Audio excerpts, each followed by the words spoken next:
everybody. Welcome to another Rigs of Death Metal live stream.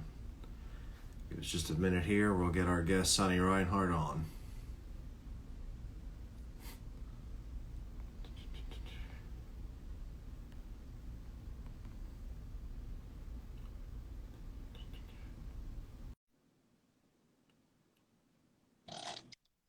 What's up, Hey, man? dude. What's good, dude? How you doing? Enjoying my day off. Aim. Can you see me all right? Hell yeah. And the wall of marshals behind you, Fucking A. too. Thanks for having me on the show, man. Absolutely. Honestly, I think you and the Sangasukabog guys and Frozen Soul were the first three bands I had in mind. Oh, and Outer Heaven. The first bands I had in mind when I started doing these. Killer. Hell yeah. Well, it seems like you've built up a good following of people and fucking showcasing all the fucking crazy rigs out there and shit. It's taken off a lot better than I thought it would. And also, I got to nerd out for a second because I just saw Dixie Dave in the chat. Yeah, Dixie, what's up, man? He's like one of my oldest, best homies that I've known forever. So That's I've awesome. done a lot of touring with Weed Eater in the past. So Fucking love good. Weed Eater. Talk about some fucking evil rigs, man. Oh my That god. shit is loud. Yeah. Yeah. They came here to Huntington, I don't know, 3-4 years ago, maybe, something like that. Killer. Oh, it was awesome. Yeah. But Yeah, they can drink as hard as they are loud too. yeah. I can imagine. Well, shit, dude. Hell, let's get right into it. Let's take a look at some of the wall of Marshall you got behind you. Yeah, so back behind me here is my 78 JMP that's been my main amp for well over a decade. Before that, I had a Mesa Boogie Mark IV, and I traded it straight up with some guy off Craigslist who had that JMP. It looks like it's been in a fire or something like that, but it sounds killer. I blew up the transformer years ago and replaced it with a Mercury transformer. Oh, nice. So that's one of the only mods besides Michael Klein helped me build a effects loop into it, which was fucking awesome. That dude rules in all schools, and yeah, everybody knows who Michael Klein is. I feel like now, and well deservedly so. He's been fucking coming up with all kinds of crazy cool shit for everybody. So what's up, Michael? If you're out there, fuck yeah. Hey, isn't the Potion Seller like based off of your Marshall? Yeah, he did do a version of the Potion Seller. Actually, I have two versions. 1 second here. Sure. I've got both Potion Sellers here. Hell yeah. One is the based. I call it the Miller because he did one that's sort of like Millerized off the caps or something. He'd have to explain it better, but it basically mimics a vintage amp more, and it's a little bit warmer than the other first one that he built. And basically, what I wanted was a preamp that I could go to like a festival or a show somewhere, anywhere, and just go into the effects return of any amp, effectively just making it into a power amp and having my own sound ready to go that sort of sounds like the JMP, you know. Right. Something, you know, just something that's close to my own. He's done a lot to help me kind of help try to find that, and I didn't really get a chance to really use it much before the pandemic started, but you know, we're getting there eventually, and it seems like a lot of bands are getting out and shit. Oh yeah. But yeah, that JMP has been my main road amp for a long time. It's on all the Necrot recordings, all the Saviors recordings. I have also let's see, where is it? Over here on this side is also a 50-watt JCM 800 from 1983, and that's kind of like my secondary amp. Or I like to run them in stereo a lot of times. Okay. Live. So live, I'll use a active ABY splitter made by Radial, and it has a phase reverse and a whatchamacallit, ground lift switch. Oh yeah. So that helps cut out the buzz, and the phase reverse really makes it just boom, you know, it fucking comes out super strong. Oh yeah. And so that's something that I use a lot is with the stereo thing. So anybody out there using 2 rigs, you know, definitely get something with the phase reverse so that all your speakers are throwing the power out all at the same time, you know, it's instead of like canceling each other out. So yeah. I had a cheap ABY switch like forever ago, like the Electro Harmonics one. Oh yeah. And yeah, I testify to that. Like, you definitely need those extra features because otherwise it just sounds like you've got some kind of modulation going. Yeah, it's weird, right? Yeah. Well, another trick you can do too with the ground is just throw a two prong to 3 prong adapter on the end of one amp, and that will stop a lot of the noise and stuff if you're just using a passive ABY. So that's something like you know, it's helpful. Somebody told me that one time. I was like, holy shit, that's fucking work. Because I had one of those Morley ones, and they yeah. I mean, they work, you know, but I'm sure a lot of them are pretty much just. It's probably about the same guts wise as like that Electro Harmonics one that I had. yeah, I bet. Just some fucking cheap passive shit, you know. Yeah. Totally. Which I was trying to do like the whole Steve Von Till thing. I had like a 212 Fender combo that I wanted. Oh yeah. I wanted to kind of do, you know, like he does. Like, oh, there's my clean with my delays and reverbs and shit, and then have like the heavy amp. But I don't know. I just wasn't really vibing with it too much. Yeah. Yeah, I mean, it's also a lot more shit to set up if you're fucking on the road a bunch. I will sometimes be like, fuck, why did I bring 3 cabs? God damn it. But it's worth it, you know, it's worth it if you can fucking get it streamlined enough to be effective and set it up and tear it down fast enough, you know. I think he uses a Mark IV with that Fender reverb, right? Yeah. Yeah, he uses Mark IV and a Deluxe, I think. Yeah. Something like that. God, I haven't seen Neurosis in a while, but I feel like it's a Mark IV that they were using because he's got all that crazy switching. And I did sound for what was his solo thing that he was doing for a while? It's like Strawman or something like that. Just him with a fucking wall of pedals and shit. I kind of got to get a look at it then, but yeah. I don't think I've followed Steve's solo stuff as much as I did Scott's. Like what was that thing Scott did with? Oh my god, I'm spacing on names right now. It's the producer dude, the one who was in Knock Mystium. Oh, you're thinking of I know exactly who you're talking about. And they had like a 2-man thing, something in mirrors or psychic warfare. Psychic mirrors, yeah, psychic warfare. Okay, that's what it was. Yeah, that was a fucking killer project. I dug the hell out of that. I wish they'd do more with it, but right? Yeah. I got to see it once in a tiny small bar, and it was fucking hectic. Tons of strobe. Yeah, it was fucking killer. There, yeah. Sammy came in. Sanford Parker. Thank you, Sammy. That's who we're talking about, Sanford. And he was in Knock Mystium for a minute there. We played some cool festivals with them back at that time. Oh, hell yeah. Yeah.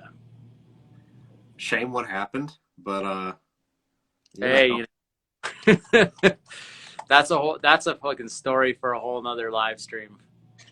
Maybe I'll get Blake on here. Oh, we'll talk about some fucking rigs. Yeah. Ooh. Well, if he hasn't like pawned him or anything. But Yeah, fucking crazy. anyway. Well, shit. All right, so that's what we got. We got the. Are you gonna? How often are you gonna try to run those in stereo? About like, is it just gonna be kind of like when you're touring here in the States kind of thing versus Pretty fly? much. Yeah, I mean, if it's some shit that's like a smaller kind of bar or club or whatever, Yeah. sometimes I'll just run a full stack or something like that, you know. Oh, yeah. But I try to run stereo if I can. It just fucking being one guitar player in a trio death metal band. It's like you definitely learn how to make as much of a wall of sound as you can. You know what I mean? So it's like that kind of helps the two guitar sort of vibe. You know, like there's some other things I could try that I haven't tried, like I tried for a minute to figure out how to delay one side so that they're kind of out of time with each other to kind of mimic using two guitars, but I haven't been able to find something that does it really well. Have you tried like that TC electronic mimic pedal at all? No, no, I want to fucking try some of that shit. Yeah, that TC or like the H3000 or something like that probably has something like that in it. Yeah. Yeah, and I think they even have a Mimic Mini now. Oh shit. Yeah, I'm assuming it's like maybe just as one extra track or something, where like the full blown one you can do like one, two, or three tracks or something like that. Oh shit. Yeah, I'll have to check that out. That sounds cool. yeah. I feel like that would probably help that. Maybe. Yeah, I mean definitely the having a good ABY with the phase reversals we talked earlier is a big part of it. Yeah. And it would be cool to I would like to try some more TC or stuff that does some cool harmony shit for some of the dual guitar parts, but I haven't found anything that just doesn't sound super corny yet. But yeah, I also haven't had a chance to really experiment with a lot of harmonizer stuff, but I'm sure somebody out here is going to be like, dude, you got to try this. This is the fucking bomb, you know? Cousin just brought over, he got it sounds like a plug for TC Electronic now, but he brought over, he got is it the Brain Waves? It's like a pink pedal. Oh, okay. And it's a whole bunch of different like pitch related type of stuff built into one, including like a harmonizer. That thing it also doubled as like a whammy pedal or just like a drop octave kind of thing. Yeah. That thing and TC makes that, the brainwaves? Yeah. Cool. If I'll try to find it later and I'll like send you a link or something. But, yeah, that'd be cool. One of the coolest ways that I heard it used was a harmonizer was going on tour with Cannibal Corpse.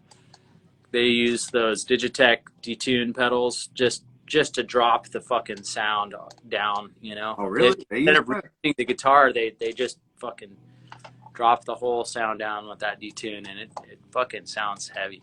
Yeah, I got one of those. I didn't know they used one. That's cool. Yeah, sorry, it's a little secret out there. Sorry, Eric. Yeah, that's awesome. Cool. Yeah, what is it? Drop G sharp is their lowest tuning now or something? Yeah, like they can just hit it with the click and fucking be down in that shit. That's fucking. I don't know what they regularly tune to, but man, they sound heavy a lot.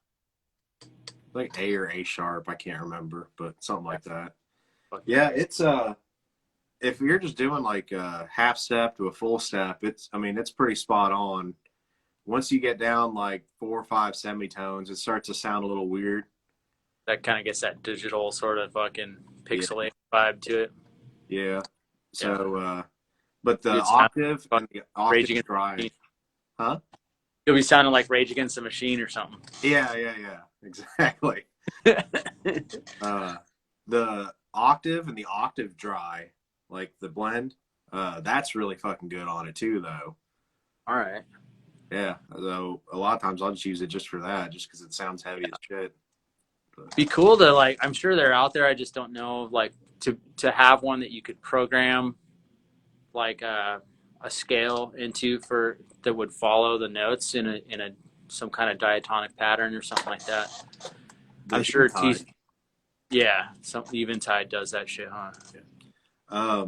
I've got like the HX Stomp, you know, like the little mini Helix, and it's got the Eventide. It's called the Smart Harmony in that. I think it's the 3000, and you can actually like what you're saying. You can program the key and like what scale, like A major, or A minor, whatever. Then throw whatever mode on top you want. Yeah, I mean it's pretty sweet. I don't use it a hell of a lot. I've messed with it just to see, and like Yeah, it tracks crazy well. that's that Helix. That Helix box, yeah, I've been seeing those a lot more on stages and stuff. They seem like they're pretty legit thing to have, like in your effects loop or something like that. Oh yeah, I got like an old power amp that I'll run with it just to save on tube life or whatever. Cool. But I'll use it like for cable with my Mesa and use it to kind of just switch channels, throw different effects in and out of the loop, and oh, it's like a full MIDI device, huh? Oh yeah, it's like it can be like whatever you want it to be. Sick. Yeah, it's pretty awesome. I think I paid like 400 for it, something like that. That's cool. That's not bad. Yeah, for what it is. I haven't gotten that far in the future yet. Like I'm still just pretty much a boost into the Marshall kind of guy, but now that I have the effects loop that Michael helped me build, I can start stepping into that world a bit. Actually, was it? I think I did sound or monitors for Hate Eternal a long time ago, and Eric was running two 50-watt Marshalls that I think had effects loops in them, and he was the first one I saw who was doing crazy shit with effects and old Marshalls, and I was like, fuck, that's fucking the jam. Is it do you know if he used like purchased an effects loop and installed it, or is it kind of like his own thing? I'm not really sure what exactly his process is on here. Maybe maybe we can nerd out. Maybe you can get him on there sometime. That would be sick. We've talked about it. I just haven't had time yet. Just keep getting people on here. But, yeah, he was so cool to tour with, man. Fucking yeah, such a fucking good guitar player and producer. For sure. He's definitely someone that I respect his death metal tone choices. Oh yeah. Yeah, for sure. Real quick before I forget, we had a couple questions submitted. Oh yeah. First off is Josh asking if we saw that he canceled Chris Barnes. I don't know what you're talking about. You'll have to mess. Sounds fucking hilarious. So you'll have to message me that shit, Josh.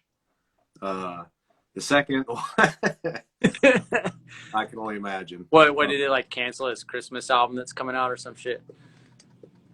Does he really have a Christmas album? I would be surprised. That's why I, believe it, because that sounds like a very Chris Barnes thing to do. Josh said I did. He's exposed. I can't wait to find out. And then Sammy actually asked if you tried the Legendary Tones hot mod in the Marshalls yet. Not yet, but Sammy, thanks for telling me that. I've been meaning to get one of those because I think that's the way to go. It seems like, and everybody I know is try, and pretty much every time Sammy's told me some shit, it's been it's pretty spot on. So I definitely check it out. And the guy I think lives here in San Francisco, so oh nice. I'm getting soon. I plan on getting one of those soon, probably for both the 800 and the JMP. Nice. So I have both those high gain mods in there. That is that's just like it adds an extra gain stage. It looks like you plug two preamp tubes into a single slot. Yeah, it's just like literally plug and play. Hell yeah. Sick. Yeah. Those look sick. I kind of I don't need it, but I kind of want to try it in like my Mesa. Like fuck it. I'm pretty sure I'd end up like frying something, but Maybe not. Maybe you just be like, fuck yeah, I'm gonna run 5 HM2s into this as well. Why not? And a metal zone, like Get that nails fucking tone. oh, that's awesome. Hell yeah. Oh, and Sammy mentioned the Metropolis effects loop. I've heard a lot of people like talk and rave about that. Like, I know, like, do you follow like Brent Ferguson? No, I don't. He's lead guitar in Guar, Oh, okay. but he's also I don't know. I didn't know that's who it was. Yeah. yeah. Um, he also does like a lot of like amp repairs and stuff like that, and he's constantly working on shit. I know he's like a huge fan of like the Metropolis effects loop. Cool. I think Scooter at Granville too. Like, I don't know. I like watching people work on amps and shit. I'm just nerdy. Yeah. But Hell yeah. Yeah, I follow some stuff like that. My buddy Cody Stein is a cool builder out here. He's repairing lots of stuff.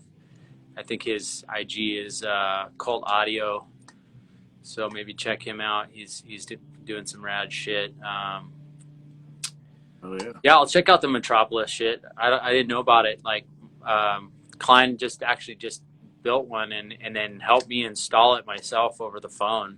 It was fucking sick. Oh, nice. That's Yeah, awesome. it worked. It's been working good, but you know, we'll have to get more of the details from him on that. It's a very simple setup, so I imagine the Metropolis has more to it. You know. Yeah. So, yeah. Because I got one of the early '90s dual racks, like one of the Yeah. 2-channel ones, and I'm pretty sure it has a serial effects loop instead of parallel. Cool. And so I've kind of wanted to like look into maybe somehow modifying that or swapping it out for a parallel one instead. I don't know. Yeah.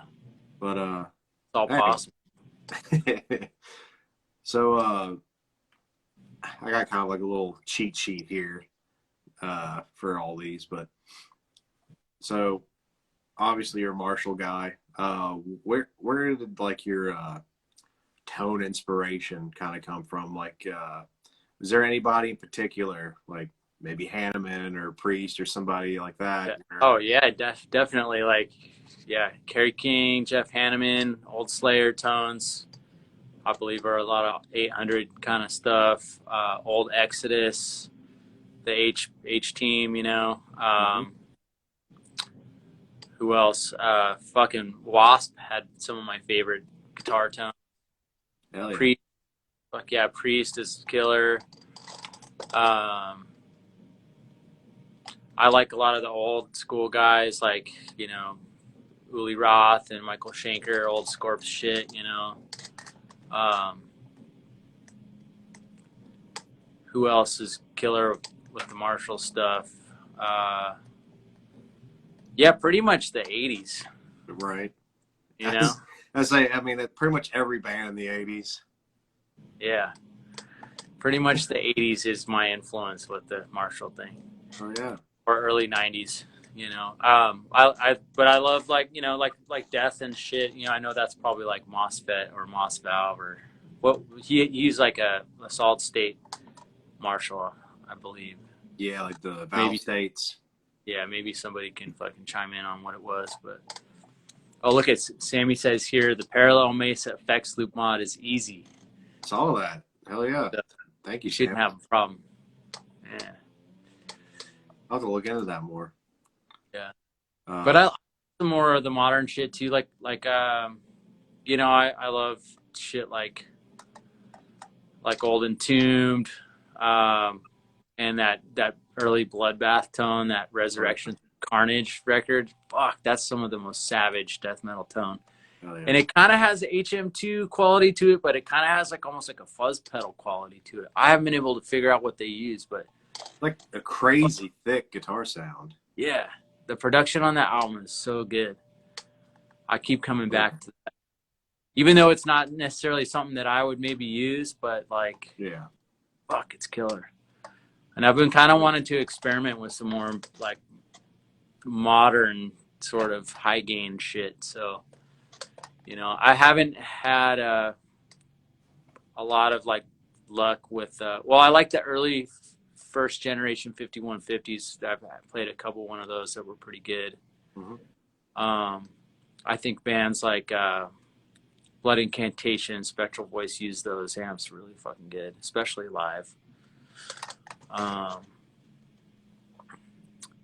There's this guy Alex who's doing science amps, and I played through one in Australia that was pretty cool. That my buddy Fuge in Faceless Burial plays.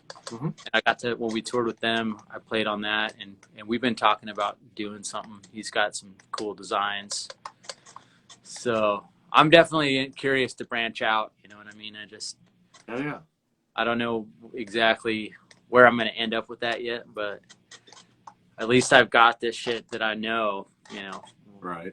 does what I want, you know, and I definitely want to try that, that 2-in-1 mod. Check it out. You know? That's that's funny. I think your friend actually submitted his rig. That was either today or yesterday with the science amps. Yeah. Because the name sounded familiar. It stuck out to me. And then I've also talked with the guy behind Science Amps before, and we talked about maybe having him on the show.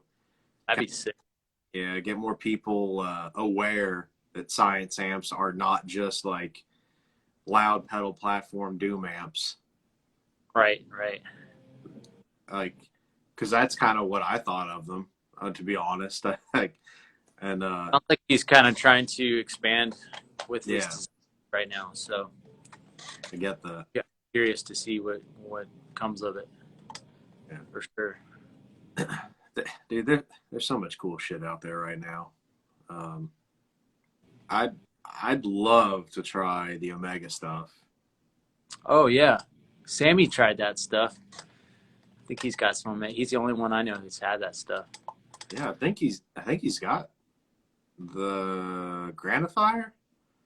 I think like the 1.5 channel one. Yeah, yeah. I don't know much about it, but I'm curious now. Yeah, I don't know. They just sound a little different. Like, I don't know, just like very usable kind of gain. It just kind of has its own kind of character. Yeah. You know what I mean, what oh yeah. All right, so we kind of got our tone inspiration down. What would you say are your bigger inspirations whenever you're, you know, just trying to riff out, trying to songwrite? Where are you pulling from? Well, I like a lot of the early Morbid Angel, Celtic Frost, Exodus. I was listening to a lot of Death on that last Necrot album. A lot of that Cannibal Corpse album, The Bleeding, was a good one. Disincarnate, fucking shreds. Ooh, yeah. Bloodbath. Solo wise, yeah, like I tend to kind of be a little more melodic, I guess. Like definitely was super into Chuck Schuldiner stuff on the last album that we did. I kind of have a bluesy sort of flavor with my playing, but I try to put some weird scale shit in there, you know, try to make it interesting. Definitely Glenn Tipton, KK Downing, like, I mean, some of those solos are just fucking epic, you know. Absolutely. I try to, like, when it comes with that kind of stuff, I try to write shit that's super memorable, you know. Mm-hmm. And I mean, I like a lot of the shit that's just like, but I also like shit that, like, I couldn't fucking possibly hear the song without that part. You know what I mean? Oh, for sure. I try to make the solos and melodies and different riffs in the song like indispensable. You know? Yeah. So that's like a big goal for me when I'm writing shit like that. You know. So one thing that definitely sticks out about Necrot is how memorable everything is, which is hard to do in death metal. Right. Everything from the riffing, which you can tell that you guys definitely pull from like the old school, but it doesn't sound tired and played out. It doesn't sound like you're just trying to cop somebody. Like you guys still kind of have your own thing going on to Oh where, yeah. you know, because there's a couple bands I've heard where I'm like, I put it on and then it just has me wanting to listen to somebody else, and then I'll go and listen to that older band instead. Right. But yeah, like it was, I was a little late to the party. It was the second album that I got into you guys whenever you all dropped that. I can't remember where I saw it at, but um and it's been on like steady rotation ever since. Killer. Like they're the kind of riffs that you literally can't get out of your head. Like they get stuck in your head for like at least a day. Yeah. Well, I'll tell you, I gotta give a lot of that credit to Luca for he wrote the majority of those songs and riffs. So he definitely has something that's fucking special, you know. Oh yeah, that's awesome. I didn't know. But all three of us together, I think, we could make the sound without the three of us. You know what I'm saying? So, but yeah, I'm fucking. It's been a cool fucking experience to be riffing that shit. You know, coming Absolutely. up with all the solos and all the shit. You know. Which I saw Sammy comment on like one. I guess it had to be one of your posts with like a song clip or something, and he made the comment of comparing you to James Murphy, Oh yeah, I remember that shit. which Thank you, Sammy. That's a fucking high compliment. which got me on a huge James Murphy rabbit hole kick, and absolutely, like I definitely hear the influence for sure. He's got that kind of sweeping vibrato, and it's like super melodic and recognizable. Yeah. Very, very melodic and tasteful, but impressive as hell at the same time. Yeah, it's like you don't always have to play a million notes. It's just where you put the notes, you know, too. All very purposeful. Yeah, because I'm not an extremely technical player as much as I'd like to be. I'm not. So I feel like I have to rely on that to like get my point across instead of just being able to shred like fucking crazy, you know. But I mean, I want to get there eventually. I'm always trying to get better, you know. But it's definitely about how you place the notes and the flavor and the phrasing and all that kind of shit. It's more Sure. important.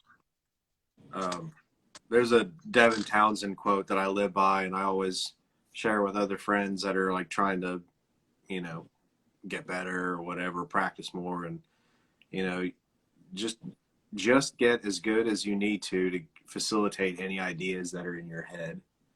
Oh, that's sick. That's a good one. You know, Super simple, you know, and then after that, it's all bonus. right? You know. And and it's funny. I wish I heard that when I was a teenager because I wanted to be like the singer, guitar player guy. Like was into like Cobain and Jack White and all that stuff when I was a teenager. And I thought, man, they must be really good at guitar if they can sing and play. That's like a whole other skill set, man. It's like Yeah, you could be fucking Yngwie, but I bet you he can't fucking sing and play. I would love to hear it though. That would be fucking hilarious. What do you think his voice sounds like? It would just sound like out of like tune Swedish Chef. Yeah. Out of tune Swedish Chef opera is what I picture. Yeah. I hear a Shreds video coming on.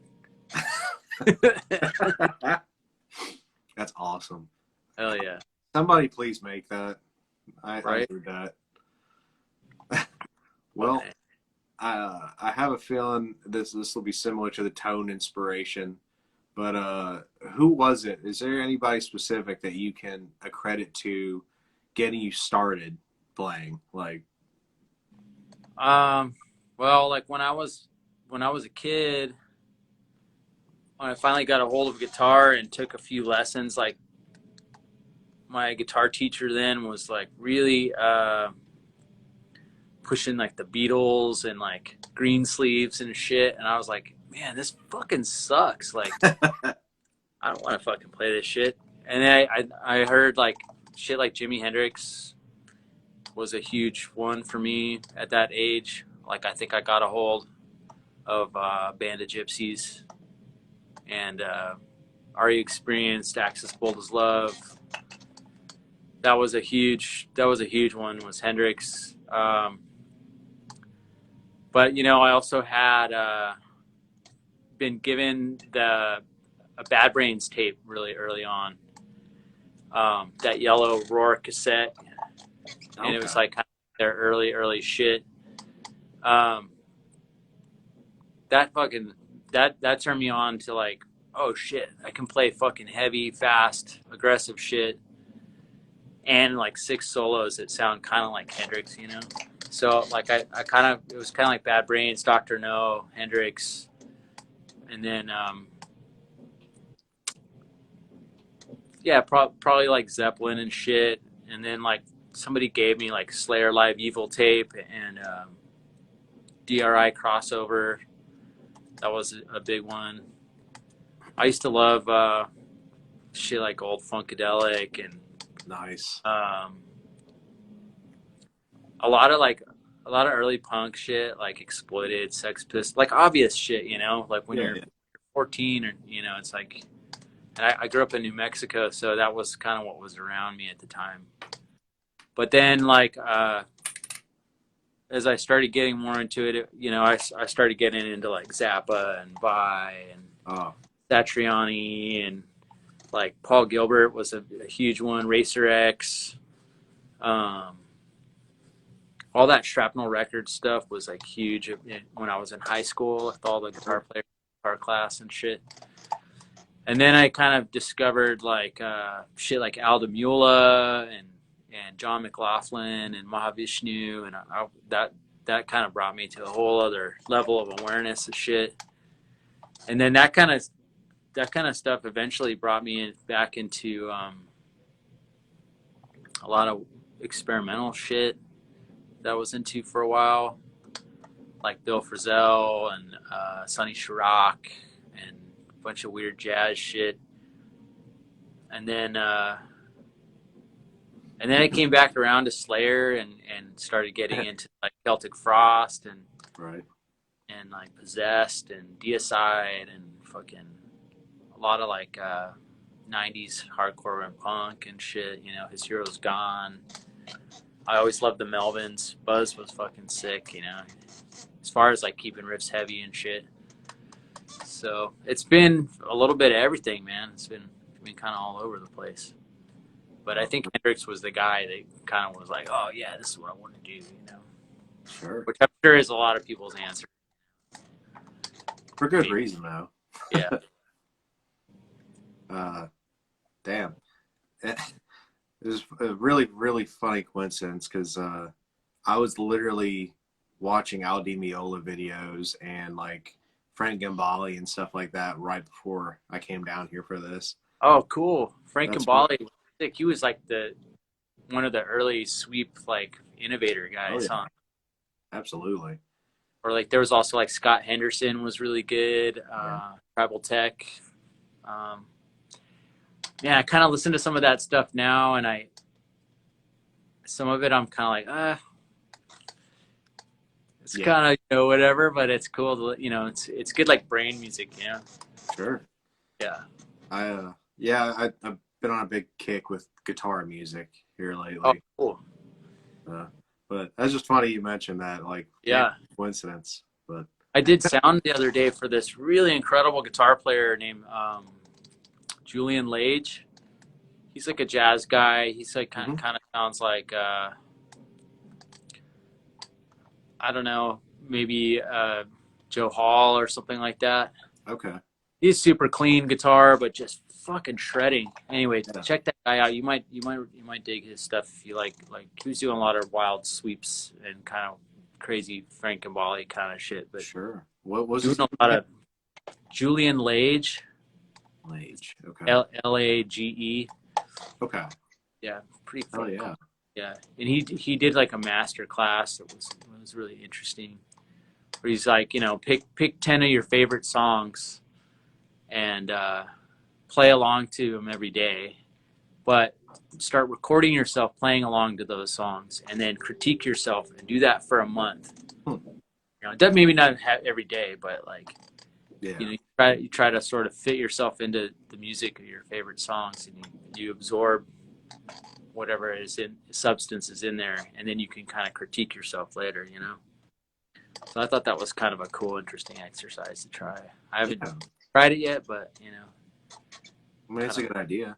Yeah. I've heard people talk about like recording yourself so you can critique yourself and improve, and using that as like just as a reference point kind of thing. Right? No, it's a good idea, and it's easier than ever to do it now. Everybody's got GarageBand, so it's like True.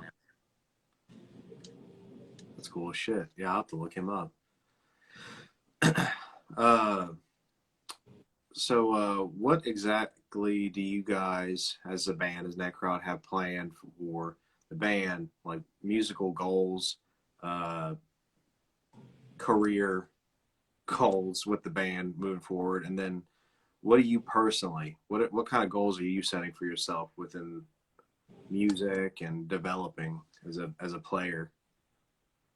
Well, I think as a band, we'd love to get back on the road and touring with fucking sick bands, and actually something we've talked about is trying to do more headlining tours just on our own, like no matter the size, and see what people we got out there in the world. We did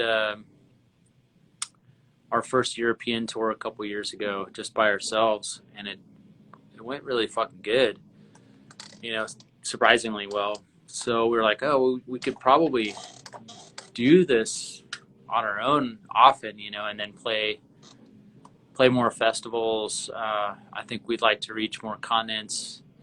We're supposed to go and play South America before the pandemic, and that's all keeps getting pushed back. So, obviously we want to get to all these places that we haven't been yet, and keep writing sick records and just improving as a band. I think we all want to be pushing our potential as players, and writing cooler songs, sicker songs, and just getting to keep traveling the world, and to be able to get by on your music is an incredible feeling. Like it's a lot of work, but it's definitely worth it. So I think we're down to keep pursuing that goal. As a personal player, I would like to keep pushing my abilities and writing more my own stuff.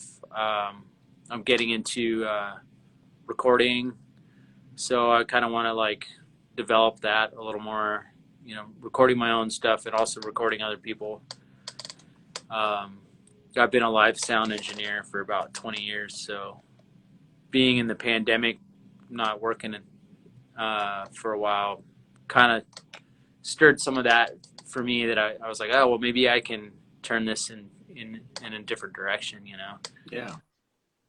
It's a little scary just because like everybody's recording these days and everybody's an engineer, but it's definitely like I'm into it. It's fun. It's cool. I like learning all the different programs and about microphones and mic placement and all the different tricks and shit. It's a whole other art into itself.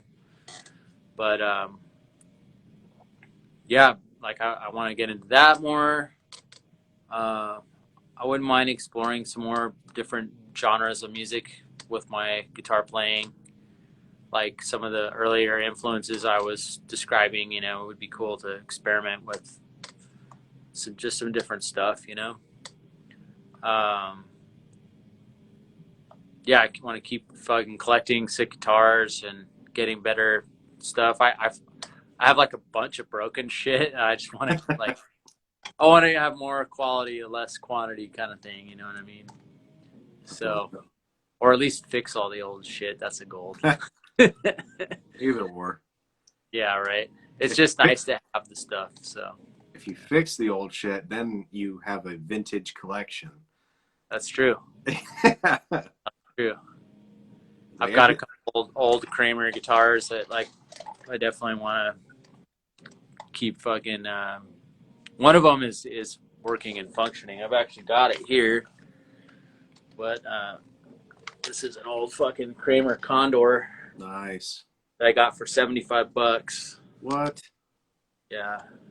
So that's this, and I've got an old Pacer that's the same color, Mm-hmm. and that thing needs some love still. So yeah, I love. hell yeah. God, 75. And I didn't think people actually got deals on guitars like that anymore.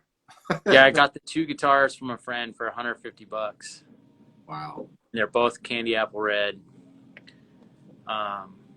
They're both in total shit condition, but you know, it's worth it. Right. I feel like there's still barn finds out there, you know. Yeah, I'm just very bitter and jaded at what reverb.com has turned into. Oh my god, it's fucking crazy. What's up, Michael? Michael Klein's in the chat. Yeah, Klein's up in there. What's up, up, punk? Talking about you earlier, man. Yeah, you'll have to scroll up on the comments there. Yeah. You have you done one with him yet? No, we talked about it. We haven't yet. There's still plenty of people I've talked to that I haven't had on here yet. Oh yeah. I basically got almost all of this month booked up, going into November. And then after that, I think I'll probably take December off from doing these just because I've been pretty consistent with them too. That's awesome. But I saw you had Leon on here the other day. yeah, fucking love Leon. Yeah, he's the best. Oh yeah, I got some cool ones coming up, but I don't know if I want to say yet. One I gotta double check and confirm with, but yeah, fuck it, who cares? So next next week is yeah, I don't care. Just more promo for it later. Right. So like next week is supposed to be Mike Ashton from previously from Vitriol. Oh, cool. Currently he's focusing on Volnir. Hell yeah. Got him. Then off a week, and then supposed to have John Cook from Napalm Death. Oh, fuck yeah. Then there's a really cool tech death band called Cognizance, having one of their guitar players, Alex, on here. Nice. And I think the furthest one I have scheduled out. No, I got Dylan Humphreys from Damoness Guitars scheduled. Bitchin'. And the last one scheduled towards the end of November is Zach Ezrin from Imperial Triumphant. Oh, cool. That's an interesting band for sure. Oh God. But we're trying to time it for the release of like their live album and everything. Hell yeah. Yeah. So, and that's what we, for the 18 people that are on here right now, you just got a spoiler. So, right? oh yeah. All right. Enough about that. Back to you. Cool. Hey, there's Tom Draper. All right. Yeah, Tom's the man. Gotta get that guy on here. I had him. Oh, you had him on there. Shit, I missed it. Are all these archived? Can you go back and watch them all? Yeah. Cool. I'm gonna check it out. I was trying to put them over to YouTube afterwards as well. That's a good idea. Dude, it's a bitch. It's a bitch and a half. Oh no shit. Yeah, dude. It literally takes me an entire day to like I gotta use this bootleg shitty sketchy ass app to rip them off of Instagram and download them on my phone and then re-upload them to YouTube, and it literally takes me a day to do one video. Oh dang. Because I do it all from my phone, and Yeah. the connection's not great. It's So I think the last one I uploaded was Eric from Gate Creeper, which has been weeks ago. Yeah, Uh, I saw a logo to that one. That was cool. oh yeah, Yeah, thank you. Eric's the shit. Oh yeah, but um, is Necrot? I know. Well, there's not really much of a need for it right now. I don't know when you guys had the next set in stone tour date or anything like that, but did you guys had any plans for like a live stream or anything in between now and then? Not at the moment. Um, Luca's out of the country right now. He's from Italy, so he's back home. We're Right. in Florence at the moment. Um, I think mostly we're trying to focus on just um, doing some possible touring. I can't say with who or when yet, but other than early next year or in the spring. There's some stuff that's supposed to happen that we're really excited about, and we hope it works out. But when we all get back together, maybe we'll talk about the possibility of that again. But right now we're all kind of separated, so we would have to do like a Zoom jam or some shit like that. I think Right. we don't really want to dilute what we're trying to do, you know. So I feel you. yeah, I think we're gonna wait until people can get the real thing. Nice. Understandable. Yeah. I know you guys are definitely on my list. I haven't got to see you all live yet, and it just bums me out. Yeah, dude, we gotta get you out, man. Hopefully next year. If it's anywhere around like Ohio, Kentucky, West Virginia, I'm there. But, Hell yeah. uh, so I know you're a bit of a collector when it comes to guitars. Is there anything that you're eyeing at the moment? I know we talked like, trying to find a good harmonizer and some stuff like that. Um, I would like to get a fucking real deal old Les Paul Deluxe at some point. Um, but they're like, minimum 25 to like $5,000. So that would be cool. Someday that's like on my bucket list to Yeah. get a nice 70s or something killer Les Paul Deluxe. Um, I'm pretty in love with this Ibanez Destroyer that I got in Tokyo. So every time I go back to Japan, I go to the guitar district there, and I wouldn't mind finding another one of those at some point. All that thing. That thing's sick. Yeah, yeah. Oh yeah, my friend Marcelo is like the V in the Greco, and I've got a custom V that First Act made a long time ago. So I like the V shapes. I'm kind of into the Explorer type shapes a lot right now. Nice. So uh, it'd be cool to get some more Explorer type guitars. I like that Brandon Ellis guitar that he came out with Jackson. That is pretty cool. Fucking sick guitar. As far as like death metal guitar, with the green and crackle and shit. That looks really cool. Yeah. I've seen a handful of those floating around just from doing this page and shit. Yeah, I bet. I mean, it seems like he would do really well with that. They're obviously like super popular, and he's an incredible guitar player. Oh yeah. So, yeah. Yeah, I wouldn't mind getting another Greco actually. Oh, Marcello says, where did I get my Greco? I actually got that in Tokyo as well.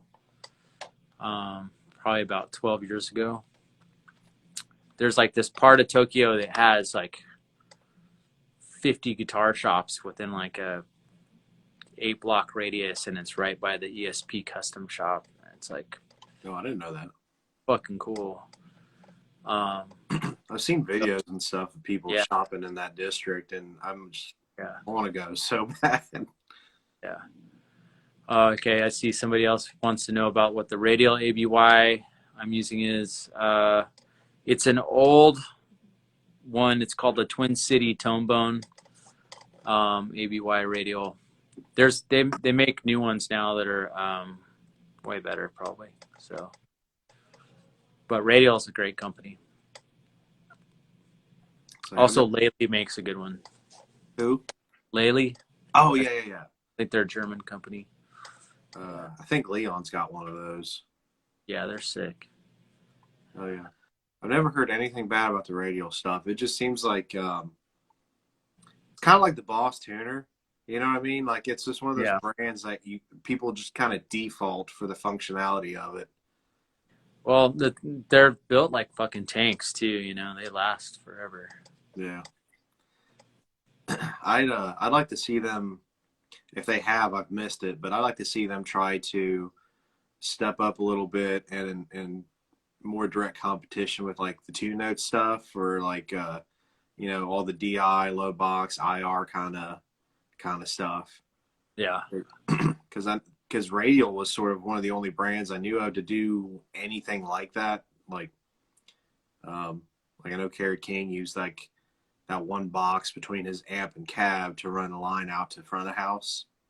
Oh, okay. I can't remember what the box is called, but yeah, I'm not sure.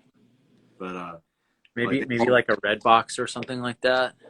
Something like that. It's definitely Radial, whatever it is. But they were always sort of like the forefront of that kind of trying to run a rig in that way. Yeah. So I'd like to see them kind of take that back a little bit. You know what I mean? Right. Yeah, they make like some really cool different splitters too. Like they had that. Actually, I think it was a George Lynch pedal, where you can use 3 amps at a time. Okay. I think they have all kinds of crazy shit. Let's see. I see here Supermarket Triot wants to know what pedals I use. I'm using the Michael Klein casket or painkiller that he made, and or the Maxon Distortion Master. Those are my 3 go-to distortion pedals that I use live or for the recordings. And you do try to do like pedal-based distortion into relatively clean amp with maybe some, like a bit of power amp saturation. Pretty much, yeah. Gotcha. Yeah, like the Distortion Master is kind of like a dirtier overdrive. It gets fairly distorted, but not crazy distorted. But it's really thick sounding. And the Painkiller is kind of like a Marshall Governor clone, okay, which is like an old Marshall distortion. I actually got one with some tricks. Yeah, the Governor's killer.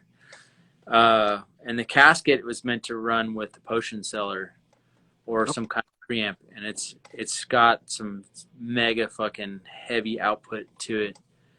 But when I run it straight in to the amp, it drives it super fucking hard. It's pretty killer. Oh yeah. So how would you compare it to the Chrysogram? I'm just curious because that's what I got. I haven't had a chance to try it yet. Okay. Yeah. I fucking love that thing. Yeah, I'm stoked to try some of the other things that he's been doing. This Sammy's the Buick pedal. Actually, I don't know how you say that. I'm a little embarrassed, but Dybbuk, I think. Dybbuk. Yeah, I haven't tried. That's how I've heard it. Trim. Yeah, but I'm stoked that those are getting all out in the world like they are. It's fucking killer. People are jumping all over the Dybbuk pedal. Yeah, it's great. Hell yeah. Not sure if Sammy's still in here or not, but hope you and Michael have set up some sort of residuals. It's a fucking match made in hell. Absolutely. Fucking cool. I want to hear that fucking Marshall that he souped up for Sammy. Dude, I know. I'm like, fuck, maybe I need to send mine to Klein someday too. Yeah. I either want him to do a bunch of cool shit to my amp or just build me one. Hell yeah. Because I used to have a really sweet Marshall, one of the the JCM 2000s, like the, Yep, I had one of those for a while. and it was like the 50 watt, which I loved cranking the shit out of it. It sounded so good. I kind of regret selling it now, but yeah. Mine was all kinds of problematic, man. It was 100 watt, and I just kept blowing fuses and frying it all the time. Really? Yeah, I ended up selling it to some fucking drug dealer guy. He's actually a really close friend of mine, but So, I think he gave me like $200 and a 2-year gym membership at 24-hour fitness for it. It was actually a really pretty cool deal. hell yeah. I don't know if Wow. he still has it or not. I Yeah. want to see that as a accepted offer on a Reverb listing. Right? We'll trade for gym membership. Yeah, hell yeah. And you know what? Kevin Fassard, he may take that deal. Hell yeah. Oh man, maybe that's his racket. I don't know. I'll have to ask him. That's awesome. Let's see here. Well, since we're on the topic of gear, what you're taking out for tour, um, do you have? I noticed you kind of like to swap stuff around. Do you pretty much like to gravitate towards like maybe a certain kind of sound or tuning or pickups, and you kind of just swap out guitars for Necrot based on what you're feeling, or it's been pretty much consistent the whole time I've been in Necrot with the Greco. It's got a 81 EMG in the bridge and straight in with a boost into the Marshall. okay. You know, or split into 2 Marshalls. Reason being that I like the old Marshalls the best is because they sound the most consistent from venue to venue to me. And that's it really. Yeah. Yeah, No, I'm gonna but now that I got this Ibanez Destroyer, mhm. and I've been playing a lot with the Kramer and stuff, so you may see some different guitars down the road Hell yeah. there, or with the V, the first act V that I have. They've all been loaded with EMG 81s, but the Destroyer, on Sammy's recommendation, I am trying the Seymour Duncan Blackout HB2 metal Right. thing, and it's pretty sick. It might be a little too much gain for my setup, Yeah. but it's pretty cool. It's pretty fucking cool. I haven't switched it out yet for a while, so it's growing on me. It's definitely Sammy's pickup for sure. But I want to try some other passive stuff, Yeah. So, and he's always got some really good suggestions for that shit, for getting heavy tones. But I just, to be honest, like I used the EMG since I was just out of high school, so it's a kind of catch-22. I think it's a great sounding pickup. It's got fucking killer mids that cut through. It's pretty consistent across the low to the high strings, and it drives my Marshall really killer. But it's kind of like trying to get off drugs or booze or some shit. Once you don't have that, you're like, oh God, it's just not enough. It's not strong enough. So it's a little scary trying other shit. But I just, I want to experiment more with different stuff. But pretty much just have stuck to the tried and true formula for the whole time. Right. For the most part. I I can relate. Yeah. Just because I've been an EMG guy. You know, All right. I've got an Eclipse that has an 81 and 60. Then most of the shows I've ever played were with that guitar, Yeah. and I just kind of got used to that setup. So, you know, I've got other guitars with Duncans and DiMarzios. The closest thing that I've been it's not that I dislike the other shit. But it is weird going from one to the other. Like it takes your ears a minute to acclimate, Right. and you know you always got to sit there and redial stuff in, going from one to another, and Yeah. And it also just the way it responds, you know, with the yeah. amp distortion too, you know. The closest I've been with a passive was a DiMarzio X2N. Oh, cool. Like That's the one with the rail across. Yeah. the old Chuck Schuldiner pickup. I'd be stoked to try one of those.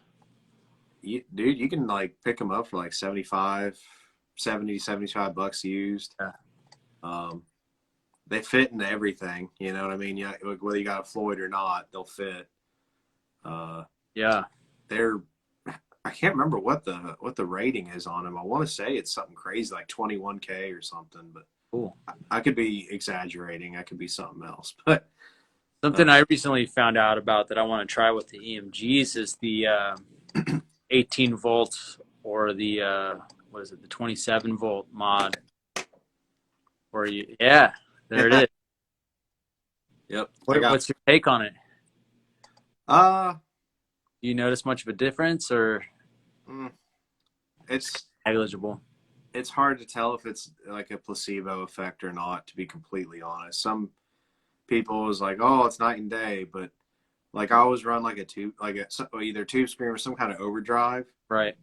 And, you know, like we play metal and stuff. So it's so much gain and so compressed anyway. That's true. I don't really know. I don't know how you can really tell that much of a difference, but Right. man, Yeah. I don't know. That's I kind know of it's probably a very that legendary hot mod or whatever that with the 2-in-1, because it kind of takes out the pedal thing and it's just the sound of your guitar straight in, you know. yeah. So, just to see, but I just saw one of those things that you held up that you can get them on eBay for like $13 or something. It looks like Yeah. easy to install. Yeah, they're cheap. I bought two of them. I've got one in the Eclipse, and then I bought this one for my buddy's Eclipse that I was jamming with. But his was a higher end model, and the battery compartment was like tighter, so it didn't fit this thing. So now I just got an extra one. What's up, Eric? Eric, what's up, buddy? But yeah, I mean it's cool. I mean, it still sounds good, and those are actually cheaper than 9 volts, those batteries. So, you know, you could at least save yourself a little bit of cash in the long run, if all else fails. I'm going to check it out for sure. It may be one of those things like, I don't know. I think I have shit ears when it comes to subtle things like that. But like, you know, I'll wear boots and like work boots that other people say like, oh, how do you wear that shit? That shit killed my feet. I'm like, I don't know. I'm a man. I don't. Yeah, I feel like if it's something that like just makes the response with the amp feel a little more dynamic or you know, pushes it in a way or is able to get just a little bit more clarity or something like that, it might be worth it, you know. I want to try it. Yeah. I mean, I would sit there and try to test it out, you know, play real light and, you know, then try to play a little heavier, like try to dial back the gain and everything, play clean and just to see if I can, I mean, I think it sounds pretty dynamic. I mean, it sounds good. It sounds as good as like, it still adds enough compression to where it just makes everything pop and be a little bit louder. Yeah. Like I don't think you're going to get away from that. It's not going to turn into a passive pickup. Yeah. It still sounds good. Like Pretty much as far away from a passive as you can get. yeah. Which Yeah. I don't fucking care. Right. But I will tell you this: it seems like it lasts a hell of a lot longer than 9 volts. What is it what is it, a 9 volt or just like a couple triple A's or double It A's? it is two 23A batteries, so like doorbell batteries. Like Oh, they're interesting. like I don't know if you can really tell from this, but like this whole thing is actually smaller than a 9 volt battery. And you could just get those batteries at like a Home Depot or some shit. Yeah, you can get them anywhere. Cool. Like I said, they're like I'm pretty sure they're like doorbell batteries. Each one is 12 volts. So, there's your 24. Which Oh, whether it's the blackouts or whether it's the EMGs, they're both rated for like 27. So it's safe to use in either one. cool. I'd be curious to hear it in the blackouts, actually. Yeah. I've Especially got I've got like the normal blackout and I've got a metal blackout, so it'd be I kind of want to. cool. You ought to try for that metal blackout. I bet that'd be pretty cool. Like it might tame it a little bit. I don't know. Yeah, I mean, I took the little bridge pin out, so it's just because it's just so fucking much. It's crazy. I mean, it's cool for a minute, but it's just like if you're using a boost or anything to try to get the feel, it just can't. It's too much. Yeah. I don't know. It's fun for a minute, but then you're like, all right, I'm taking that fucker off. I think that'd be cool for like an HM2 band or something. So some Yeah, band that is very clearly not going for like definition and right. dynamics. Shit, you maybe even for a doom band. Fuck. Yeah. Yeah. Well, fuck. Let's see here. Um, where is Necrot at with as far as writing? I know the last album's still pretty new. Have you guys started writing for the next thing yet? Not really. We're just wanting to tour the Mortal album Yeah. before we do anything. You know what I mean? We haven't even ever played any of those songs live yet. Yeah, So you told me that. I forgot about that. yeah, The last year has been such a blur that I kind of get timelines mixed up. yeah, yeah. I mean, that's pretty much the name of the game is just to get tight on playing those songs live when we're able, Right. and then tour the shit out of that album. That's kind of where we're at with things right now. Gotcha. Because we're all living in different places and stuff. Sure.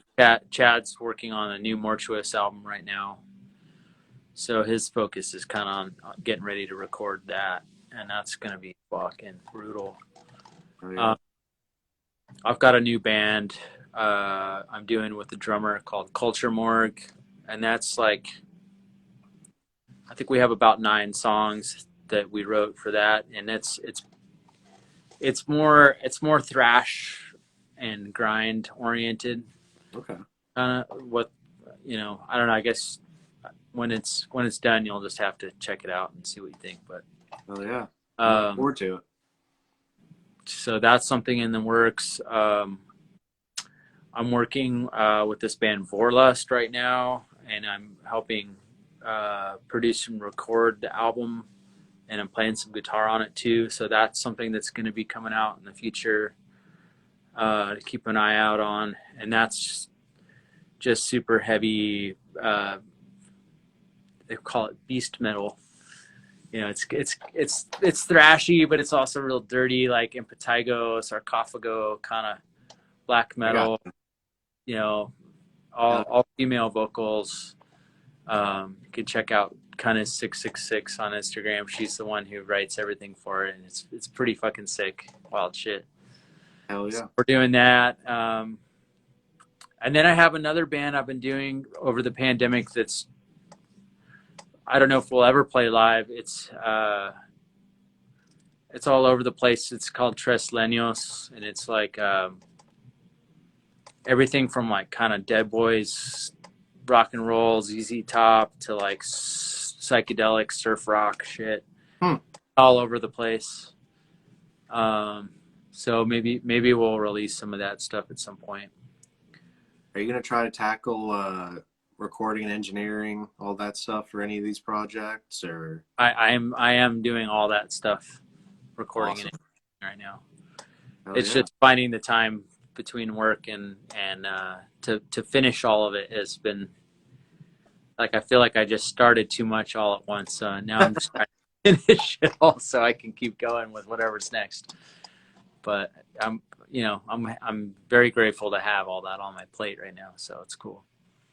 Awesome. Well, And I can't wait to fucking start doing stuff with Necrot again, and especially like doing new stuff or just getting to tour and hang out with Chad and Luca and the band and fucking crack jokes and tour, like what we're doing. So, yeah. Hell yeah. Awesome, man. We'll have to, I'm sure we'll nerd out on recording gear in the future too. Oh yeah, I'm down, dude. I'm still learning. I'm still kind of like a fledgling recording guy, but like, I definitely want to nerd out on that shit. Yeah. I need to upgrade my computer is what I need to do. Yeah. It is just shit. What do you, what DAW are you running? I had Pro Tools 9 and my computer, I'm guessing an update killed it because it just stopped working. Oh, fuck. So I'm using Reaper for now. I bought a new interface beginning of last year. I got the Native Instruments Complete Audio 6. Oh yeah, good stuff. Because it's got some like MIDI options and shit like that on it. Cool. Because I like orchestrated stuff and I kind of want to get into that at some point. Rad. But and it came with all kinds of Native Instrument stuff that I haven't even really delved into. But I want to try Studio One really bad. Hell yeah. But what about you? What are you running? Right now, I'm just doing Logic Pro 10. I bought I think a 2012 MacBook Pro and put High Sierra on there. So I'm just kind of keeping my OS right around there so I don't kill it, All right. And then I've got some Focusrite Sapphire interfaces. So I can do like 16 channels in. I'm kind of trying to collect some mics and stuff. I've got some basic mic set up right now, but that's pretty much where I'm at. I mean, Logic does a lot of shit, so and it has, more than I need really right now. Hell yeah. With where I'm at, but Kill definitely would like to get down with some Pro Tools at some point. Maybe get some better converters and stuff. Right. Better microphones. I'll be happy just to get something with more RAM, honestly. Yeah, right. But well, that's what's cool about those older Macs is like you can upgrade them to like have like 16 gigs of RAM and shit. I think up to like 2015 or 14 or something like that, and then they just kind of hardwired that shit. I don't know if you're using Mac or. I'm not, but I have done research on Macs as well. Yeah. And yeah, they started soldering in all the components after like you said, like 15 or something. Yeah, Reaper is fucking killer too. I use Reaper a little bit too. It's there's certain things that are kind of hard to find or get to, like the user interface is a little wonky in some places, but I mean, I just need to spend more time with it. Yeah, I think I got Reaper and Logic right at the same time, and kind of just felt a little more intuitive on Logic, so that's just more what I've been using lately. Yeah. But I dig it. Hell yeah. Yeah. I may need to check it out. I may get along a little bit better with it because I got kind of used to Pro Tools, so having to relearn Reaper, I don't know. I'm not completely comfortable with it, but Yeah. well, dude, let's wrap this up with the same way I always wrap these up with Hell a top 4 death metal. Top 4 death metal. All right, let's do Cannibal Corpse, The Bleeding, Hell yeah. Bloodbath, Resurrection Through Carnage. Nice. Let's do Death Symbolic, and let's do Obituary, Cause of Death. Oh, okay, nice. Hell yeah. I like it. Normally everyone gets hung up on the 4th one. I was like, okay, Obituary. Which, yeah, fuck yeah. I figured Right it'd be on, Ryan. Well, thanks for having me on. That was fucking rad. Absolutely, man. Thank you for taking the time to come on here. And My pleasure. thanks everybody for tuning in, man. We'll have to do this again sometime. Yeah, let's stay in touch, man, for sure. Absolutely. Well, y'all have a good weekend. Hell yeah. Stay sick. Later, bub.